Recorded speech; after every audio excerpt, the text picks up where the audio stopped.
Your Eminence, Cardinal Seán O'Malley, finally we get to have you on Witness on Salt and Light Television. Thanks for being with us today. Well, I'm honored to be with you. We're taping this interview during the Knights of Columbus Convention in Denver, Colorado in August of 2011. You are certainly no stranger to Salt and Light because through your good graces and your encouragement, we are partners with Catholic Television of Boston. Father Bob Reed, Jay, and the whole team, they're part of our household, and they tell us that we're the same. So it's great to have the boss of the household with us. Thanks so much. Delighted to be with you.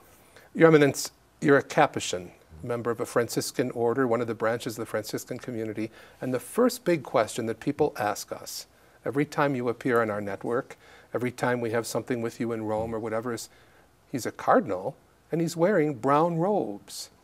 Why are you still dressed in your Capuchin robes? Well, I'm still a Capuchin. For many centuries, religious bishops wore very distinctive Episcopal robes that reflected what order they belonged to.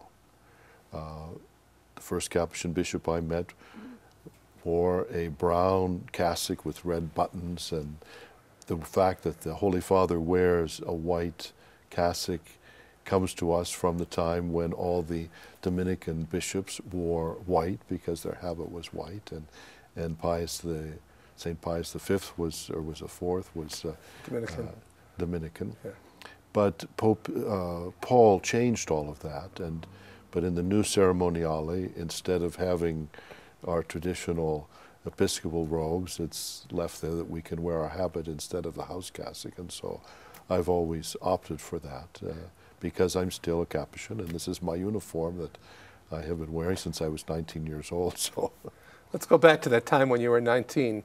Where did Seán O'Malley grow up, and where did Seán O'Malley meet the Franciscan spirit and the Capuchins? Well, my family was living in Pennsylvania, and we had Capuchins who would come and help out at the parish, and I was always attracted to St. Francis and wanted to be a missionary, and so that sort of led me to the Capuchins. When I was a young lad, my older brother was making a retreat at the Capuchin seminary, and my dad drove him there, and I went along for the ride, and afterwards we're talking to this old German friar who's working in the garden of the monastery, and we had a long talk with him. When we got back in the car, we're coming home, and my dad said, "You know, that's the happiest man in the world."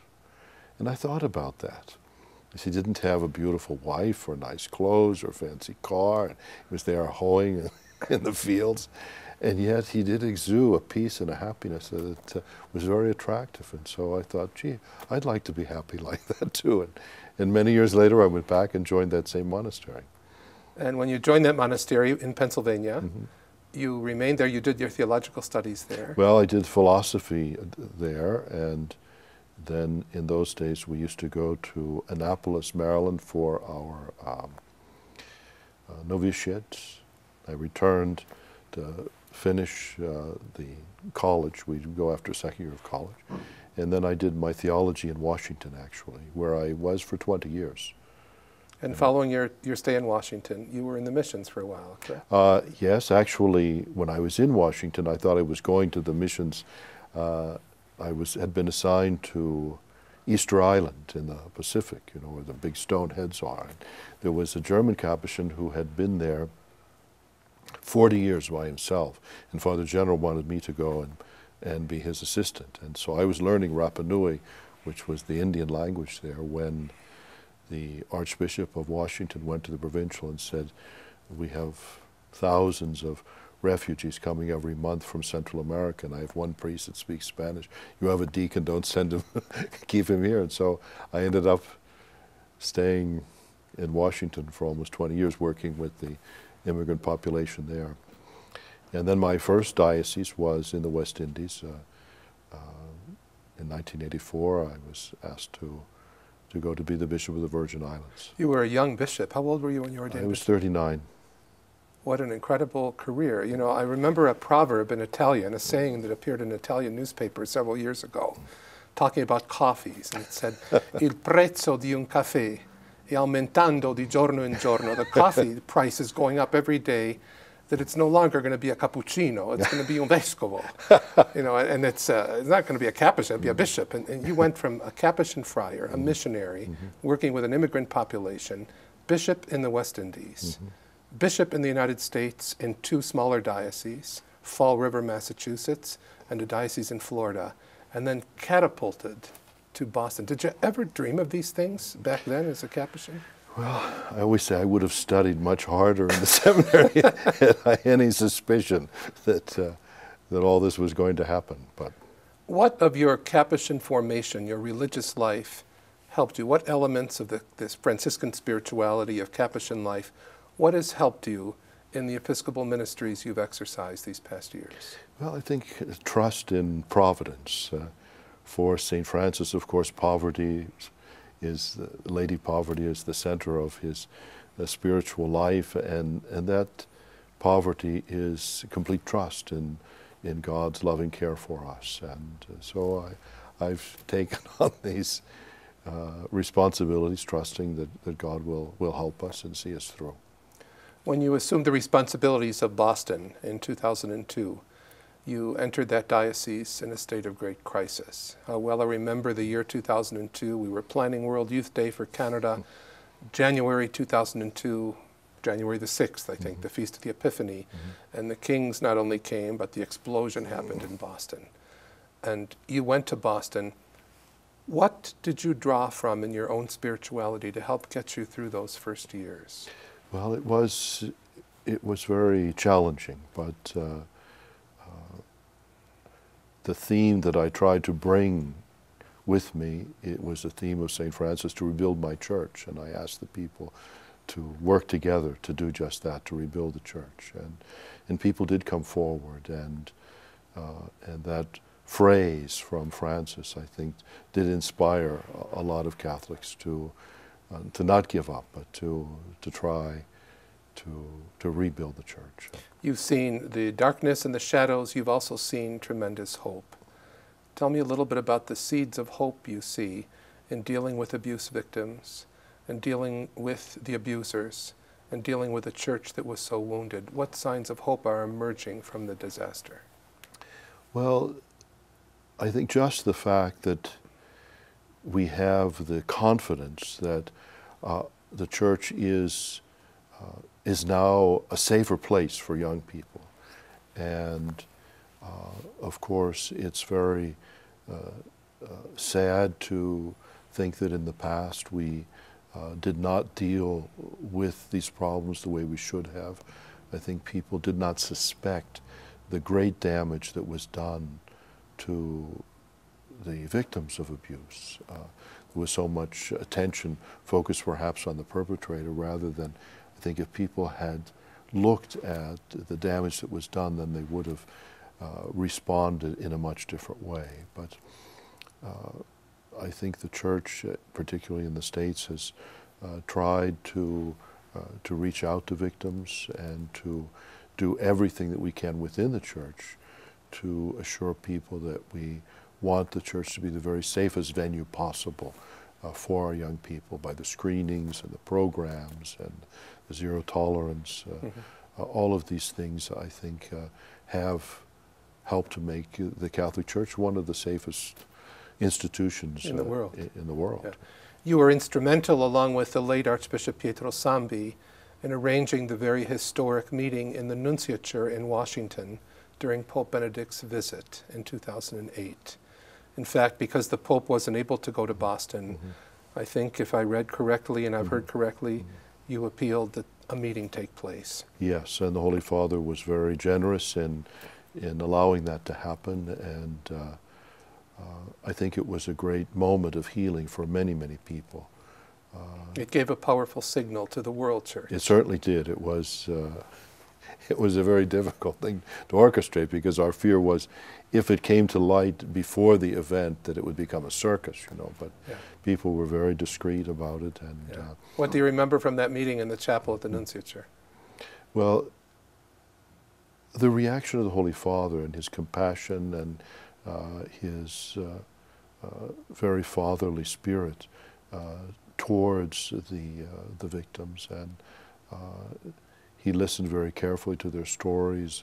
He tried to reassure them and console them. It was, we prayed together. It was a very moving experience. And then actually we presented him with a book of remembrance that had the names of all of those victims who had come forward in Boston. Their first names, of course, not identifying the individuals. It was done very beautifully in calligraphy, but we did that because not every victim could be with the Holy Father, but this was a symbolic way of bringing them to our Holy Father. It's a wonderful, what you've done is help the world, and it's helped heal. It's not over yet, but you've helped to bring healing, so I want to thank you for that. And also to thank God for the memory of Archbishop Sambi, who was a key player. Yes. A great, great man. As Archbishop of Boston, you're in a historic see in the United States. A lot of big things happened in American history in Boston, and a lot of great things happened in the church in Boston. What's it like to preside over such a vibrant church? Well, of course, it's a great honor to, but it's a very fascinating history. We've always had a very strong missionary component, and of course, as a Capuchin, that interests me.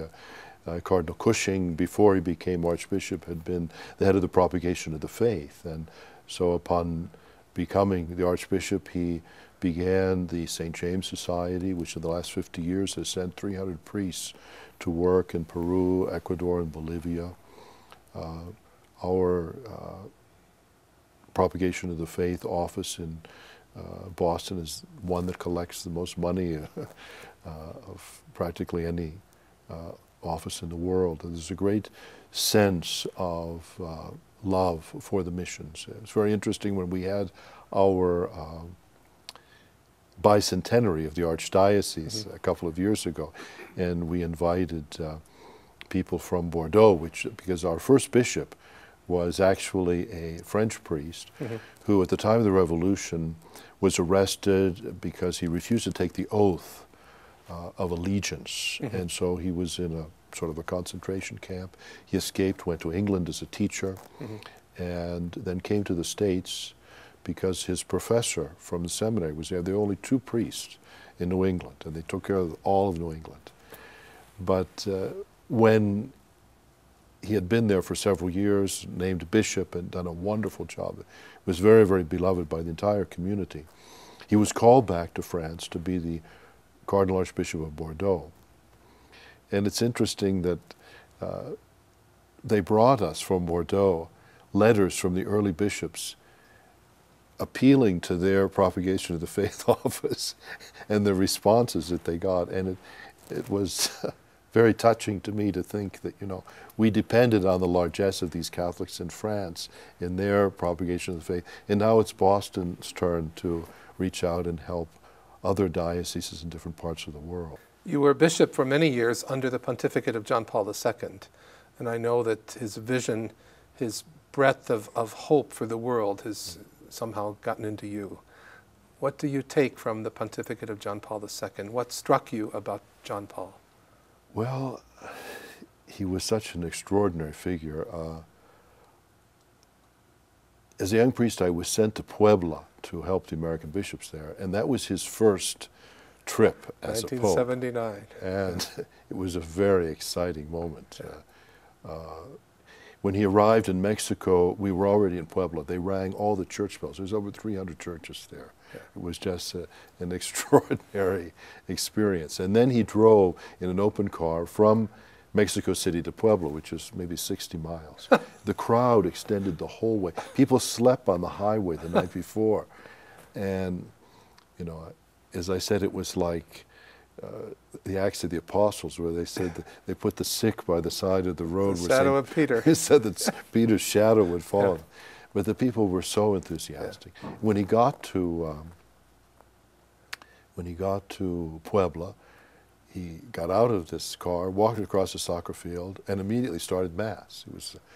He gave an extraordinary homily in which he challenged us all to be teachers of the truth about Christ, the truth about the Church, the truth about the human person. It was a beautiful exposition of evangelization, what our task is. And and of course his great love for young people. I had been at every World Youth Day except Manila since Denver. That was the first one that I went to. And each of them has been an extraordinary... What's happening at World Youth Days, do you think? Well, there's the event, but what's happening underneath? You've seen it, you've been there. Well, I think it's a very special grace for our young people. First of all, for them to realize that they're part of this huge Catholic family. They're not alone in living out their faith, because sometimes in particularly our secularized Western countries, I think our young people do feel that if they take their faith seriously, that somehow they're different or they're odd, and yet when they're there with a couple of million of their peers who are enthusiastically celebrating our faith and the gospel of life and our love for the Holy Father, the Eucharist, the Blessed Mother, all of these things are very transformative. They did a study recently of seminarians in the United States, and I think it's something like a third of the men in the seminary had made a World Youth Day. So the impact that it makes on people is just enormous. I received an email this morning from a man in Belgium. The heading of the email said, "Another one for you." I opened the email, and it's a priest in Australia, ordained last week, who attributes his vocation to Toronto 2002 on the Saturday night. Another one for you. Wonderful. But I think that there's things happening underneath. It's far deeper than we can possibly imagine. You've been touched by Benedict as well. You knew him as Cardinal Prefect? Yes. I've known him what is it many. about Benedict that you take? What strikes you about Benedict? Well, he's such a wonderful teacher. I was always a big fan of all of his books. And in fact, I was sort of looking forward to the day when he could retire as prefect of the CDF, go back to Germany and write more so that I could read more of his books. And so he just is an extraordinary teacher. He is such a gentle and a good man. I think we are so blessed with the Holy Fathers that we have had in the last century. Each of them has brought a different set of gifts to bear in their ministry, and yet all of them were so holy that they really were icons of the Good Shepherd for us. Your Eminence, we're talking about the Synod on the New Evangelization for 2012. The lineamenta's out. The vocabulary starting to sink in. People are asking new evangelization, first evangelization, what's this all about? You have understood the new evangelization because of your career, your pastoral assignments. What does it mean for you, and what does it mean for the Church in North America, this new evangelization? Well, coming from a country that has a long Christian tradition and yet is becoming so secularized, the new evangelization is crucial. It's taking the gospel back again to people who had received the gospel and now have grown cold and need to be reconnected with the current of energy that comes from God's Word and the life-giving message of the gospel. And so it's really what we desperately need in the United States and Canada and Western Europe particularly. But so we're very thrilled that there's going to be a synod on this very theme that will help all of us to focus on it and hopefully to embrace the challenge of the new evangelization. The Church exists to evangelize. We are a missionary church. And the more we can communicate that to our people and turn them into missionaries. In Boston, the patron of our diocese is St. Patrick, who was a great missionary, you know. The Irish have claimed him, but I say he was an Irish wannabe. You know. He was kidnapped and taken to Ireland. And then he escapes and he goes back, but not to punish the Irish for their mistreatment, but to share with them the treasures of the gospel. Sounds a bit like Joseph. And to turn them into missionaries.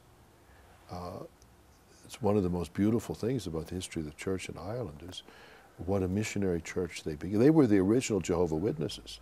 They were out there knocking on all the doors, telling everybody about Christ and the church, and we have to instill that spirit in our parishioners. Our parishes can no longer just be about maintenance. They have to be about sharing the faith and inviting others to a life of discipleship. As a member of a religious order, and an important religious order, you've had very close ties with men and women religious in the United States and far beyond that. And recently in the United States, the apostolic visitation of women religious was concluded. I know that you were part of that in some way, consulted, and I was one of the visitors. And many people talked about your wonderful advice that was given to the team of visitors. What do you see coming forth from an apostolic visitation of women religious? How could it reinvigorate religious life in North America, in the United States too? Well, having been involved in a lot of seminary visitations, I visited 20 seminaries in Latin America and several in our own country. I saw how just the process of preparing for the visitation was a wonderful exercise in reflection on our present situation and how can we respond to what we find, facing what our strengths are so that we can capitalize on those, and also with humility recognizing our shortcomings and how we can improve. Religious life is such a great treasure for the Church, and the women religious have made an incredible contribution to the life of the Church in our country. The schools, the hospitals, the social service, the witness of their lives. I always said they were our vocation directors. They were the ones that challenged people to consider a vocation, and they modeled for us what a life of celibacy was about and a life of service. And so the visitation, I think, is a recognition of just how important religious life is for the Church. And it's a real desire that hopefully this will energize and bring more people to understand and appreciate religious life too. It's one thing that disturbs me, and when I meet our young Catholics who don't know any women religious. That's right. In my generation, we were raised by nuns. I'm a priest because of nuns. I had my first lay teacher when I went to graduate school, and so I think it's very important that religious life be made known, and the beauties of the evangelical councils and the charisms of these extraordinary communities that have done so much be taught to our people. And